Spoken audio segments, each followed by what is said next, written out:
Fort Forinthory is coming very soon to RuneScape, and we just got our first look via the live stream ahead of the release.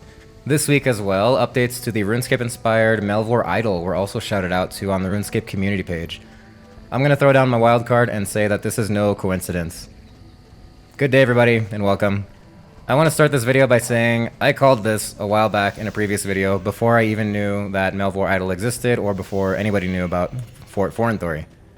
I'm talking about a video I made right after the Carid Garden update, laying out my thoughts on the future of RuneScape and how the grinding culture could be reduced in order to grow the stagnating player base. I have no real numbers on whether or not it's stagnating, by the way, the player base, but from various polls on social media outlets, we can see that over 90% of RuneScape players are people who started playing 15 to 20 years ago, when it was first released. If you think about it yourself, do you ever remember talking to a player that isn't a returning scaper from the early 2000s? I threw out some crazy ideas in the aforementioned video of what you would call idle skilling and idle gameplay nowadays.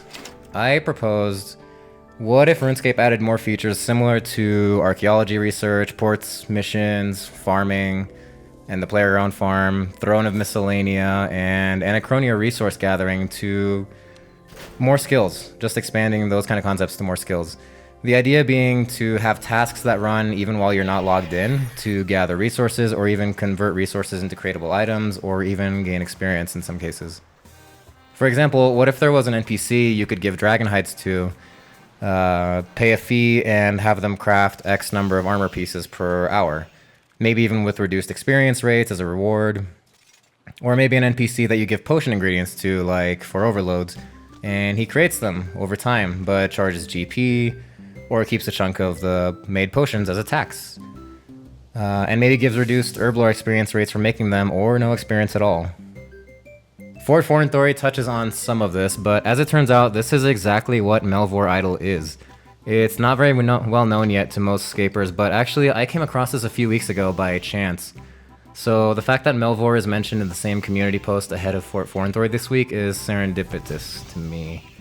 I was just looking up Jagex to see what other games they have because I was curious if they're working on something big like, I don't know, a RuneScape 4. Hopeful outlook. Anyways, but Melvor showed up instead. Although it's an indie game created by a RuneScape fan, Jagex is listed as a publisher. Melvor Idle is basically just RuneScape, but with almost no graphical element, very minimal, and just UI interfaces. So you can fight enemies, go mining, craft gear, etc. A lot of the same stuff. It just lacks a lot of RuneScape features like intricate boss fights and in-depth quest lines, as well as a physical world to explore. But I've been playing it for a bit, and there are surprisingly fun, addictive qualities to it. The most notable feature is that all activities in Melvor Idle happen whether you have the game up and running or not. So you can start mining coal, shut it off, go to sleep, and wake up with about 20,000 coal and a chunk of mining experience, for example. So why am I talking about this in a video about Fort Forinthory? Well, we know that the fort will introduce new methods to train skills, at least construction and prayer, and that you will be appointed mayor or something, and you'll have to manage its growth. We also see the concept of rested experience, which is basically bonus experience accumulated over time for doing nothing, which you can also call idle experience or idle skilling experience. Furthermore, part of the fort allows you to take care of a bunch of dailies and weeklies without having to physically run all over the world. I've expressed this sentiment in more depth in the other video I mentioned, but it is high time that RuneScape modernizes some of its grinds, especially since they act as barriers to entry for new players who really can't be arsed to get to the content that's more challenging and actually enjoyable and worthwhile because of all the crappy grinds you have to go through first. The new features of Fort Forinthory so far, in my opinion, are an excellent start. I also can't help but think that Melvor Idle might be an outlet for research in figuring out what kinds of idle skilling mechanics resonate with RuneScape players. I really wonder, because Melvor also features a few skills that RuneScape doesn't have, or have yet, like Township.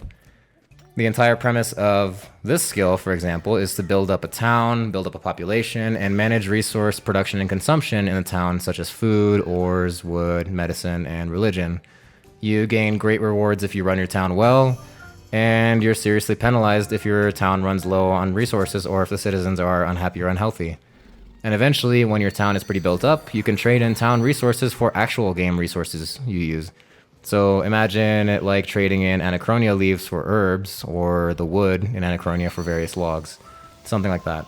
Fort Forinthory is the perfect opportunity to incorporate some of these city builder elements and make RuneScape a little more rewarding in the ways you can gather or craft otherwise tedious resources without making it too easy and spoon-feeding players too much. It would just eliminate the need to stay logged in and click or tap your screen every 30 seconds for menial labor tasks. The age range of gamers in general has stretched to adults in their 30s and beyond at this point. And RuneScape specifically is full of gamers that were 12 years old 20 years ago. Adults no longer have the capacity to spend all of summer vacation at the Falador mine gathering coal. Not everyone will agree, but in my opinion, incorporating some idle concepts into an update like Fort Forinthory will allow the focus of RuneScape to shift to grinds and gameplay that are more fun and challenging, but still grinds worth their weight in salt that will take hours or days, months, and still years to complete. Alrighty, that's all I have to say on that. I would like to give a shout out to the developer of Melvor Idle because I have been having a lot more fun with such a simple interface game than I expected. And it's so easy to pick up and mess around with that it even makes me too lazy to do my grinds or dailies in RuneScape because it's so much more tedious by comparison to just popping on and doing it in Melvor. And I am actually happy to see Fort Forinthory taking care of that a little bit with some of the dailies like ports and Anachronia and Miscellanea. It's made me realize there's not much value to a large open world, and it's actually more of a pain in specific instances where all I'm trying to do is send out my ports ships or run to Aya and AFK some stations. And I really, really love that you can mess around with it in airplane mode on my phone on flights or bad network areas. That's a big plus for me. Anyway, what do you think of all this? Not all scapers love city builder type management or the idea of their hard-earned grinds becoming easier for new players, but I know some of you do.